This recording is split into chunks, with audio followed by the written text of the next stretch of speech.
FORA.tv. The world is thinking. As I said, we've been talking about environments very broadly, including virtual environments. And I think one of the most interesting spaces right now is Facebook and virtual worlds like that. Because what's staggering about these sorts of places is how much time people spend on them, right? And they spend literally, hours per day. Many people spend hours per day on something like Facebook, and there are millions of people. And like if MySpace was a country, it'd be like the 4th biggest country in the world or something. It's absolutely staggering.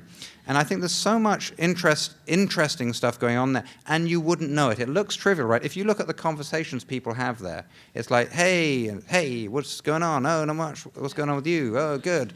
How's it going? Good. And if you look at it, you'd think, this is just idiotic. It is completely superficial and trivial. But I think it's not. I think some really important psychological needs are being met through what appears to be trivial interactions, and there are many. So really, where I'm taking my research now is looking more at these in terms of what they can tell us about human needs and human interactions. And what can they tell us? Well, we can learn. It turns out you can learn quite a lot about someone from their Facebook profile, because we were really interested to say, well, people have these profiles.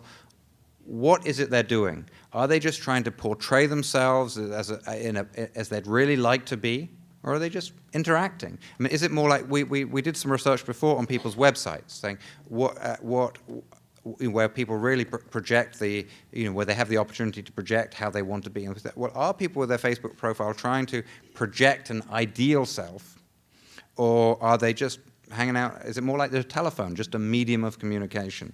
And our research suggests very strongly that it's really just another medium of authentic communication, which is why I think, if you're really trying to look good, would you have a conversation like, hey, how's it going? You wouldn't have these conversations if you were trying to paint yourself in a positive light, Although there is some of that. There's some associating with the right people, making, public association. So there's a lot of different basic psychological processes which are expressed in these contexts.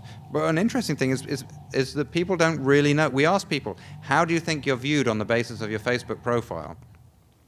And most people have absolutely no idea. They think they know, but it doesn't correlate at all with how they are actually seen. So I think they're so rich.